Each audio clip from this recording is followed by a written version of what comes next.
Good morning and good afternoon. Welcome to DCTV. Thank you for joining in on our first installment of my new sports podcast. If you're watching on YouTube or you're listening on Apple Podcasts, thank you so much for tuning in.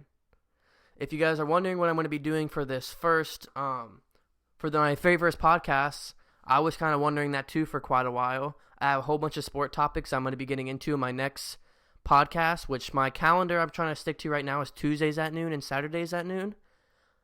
But if there's any major trades or any breaking news throughout sports that day it happens, I will probably upload a video if I have time. So expect at least 2 times a week, Tuesday at noon and Saturday at noon.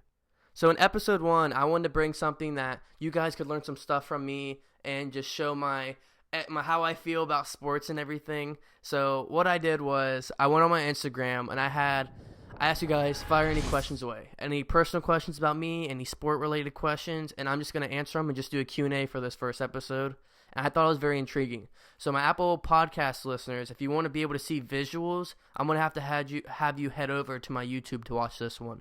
But my future topics, yes, I will still have visuals, but this one's a Q&A, so it's a little bit hard because I will be showing the questions on screen.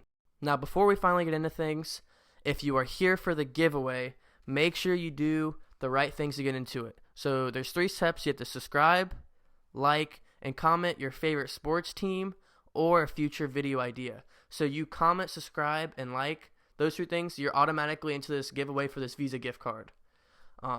So once again, if you're listening through podcasts, I'm gonna have to have you head over to YouTube to join that.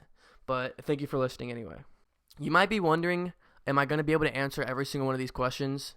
No. You guys destroyed it. You guys really showed a lot of support, and you asked me so many questions. Unfortunately, I'm not going to be able to answer every single one of them, but as you are going to notice, I did group a lot of them that are similar, so I can try to get through as many as possible. So let's get started. My first group of questions here, we got one from Carson Graham 5 saying, what got you into sports?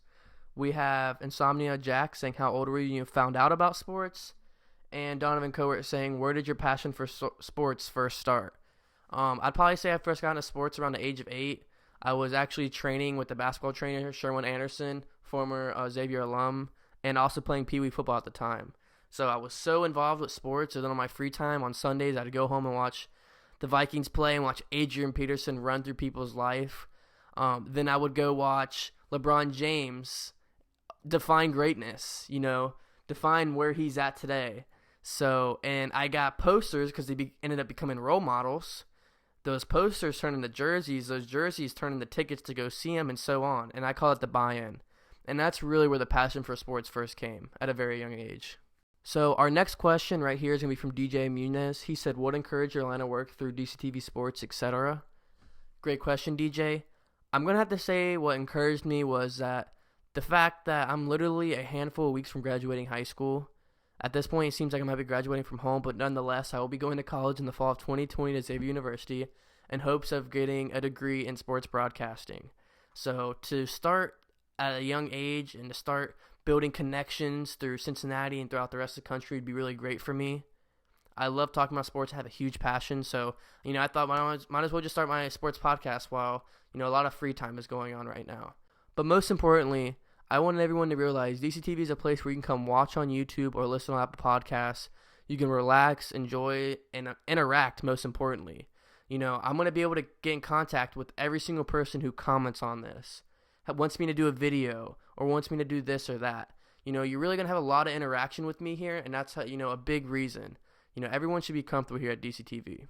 The next group of questions, we have Camden J saying, why is your favorite team the Vikings, and what do you think about this upcoming season? We have JDeer35 saying, do you think the Vikings offense will be better or worse with the loss of Stephon Diggs? And Heart of the Jungle Pod saying, thoughts on the former Vikings players coming to Cincy and how they'll contribute. First off, I want to give a huge shout out to Heart of the Jungle Pod. Mason's doing a great job over there, so make sure you go follow him on Apple Podcasts. They're doing great things over there. So I'll start with Camden's question. I grew up a Vikings fan, just like my dad did. So I grew up watching the Vikings, and so did he. So, kind of just ran through the family. But don't get me wrong, I still love my hometown team, the Cincinnati Bengals. The loss of Stephon Diggs is a stinger, especially him being one of my favorite players in the NFL, if not my favorite. But you have to look at it like this. If he doesn't want to play for the team, if he doesn't like this, if he doesn't want to be in the city, if he doesn't want to be in the locker room, doesn't want to be on the team, It's not going to work out. No matter how much talent you have, the chemistry is not going to be there, and you're not going to win championships. So in perspective, that's how I look at it. But you also have to realize how much value went through the trade. Diggs made that comment, and not even 6 hours after that comment, the Bills gave up let's see what it is. Well, you can see it on screen.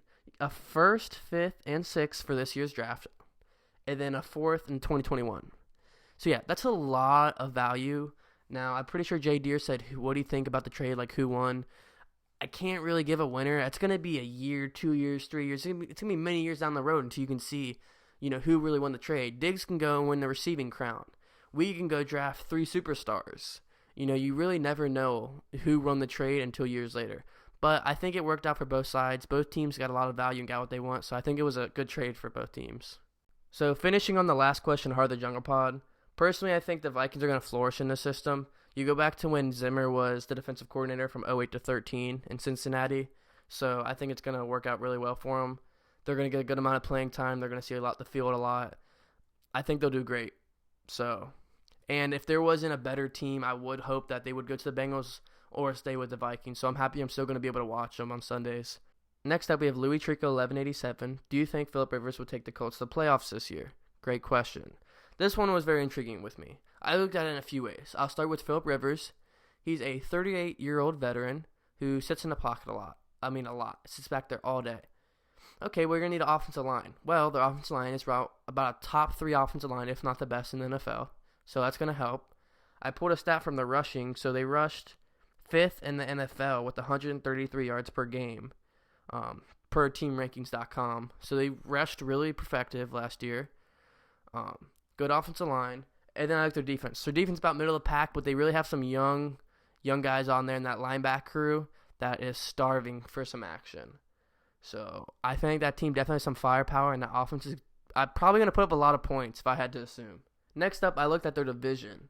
So you had 10-6 Texans sitting on top with a unpredictable head coach / GM who has made some very questionable calls coming here recently. So I think it's going to be very interesting how Deshaun Watson's going to play after losing the best wide receiver in the league, if not a top 3 wide receiver in the league. Then you go to the 9-7 Titans, signing Tannehill to a long-term deal. I think this one's all on Tannehill's shoulders. I think Derrick Henry is going to look a little different this year with how free agency went down with them. I don't know. Don't at me on it, but I think that team's definitely tossed up in the air. And then you have last place Jaguars, who I don't even think the Jaguars know what they're doing right now. So I definitely think they can win the division, if not fight for a wild card. I think the Colts definitely have a real fighting chance. So yeah, I think they do. Now, if you want me to go further more on any of these topics that I spoke on today, or you have any of your own, let me know in that comment section below. Don't forget to subscribe, like, and comment for the giveaway. Don't forget. But just know, Tuesdays and Saturday at noon, fire content. And like I said, if there's any breaking news, I will come out with stuff that day. I'll drop a video that day. So thank you for watching and or listening on this very first installment of DCTV Podcast. I really appreciate you. Make sure you hit that subscribe button. I'll see you guys in the next one. Yeah, I think about you all day, and at night I watch the stars shoot. I know love is not a game, but I can't control what my heart. I fucked up so many times, I know you thinking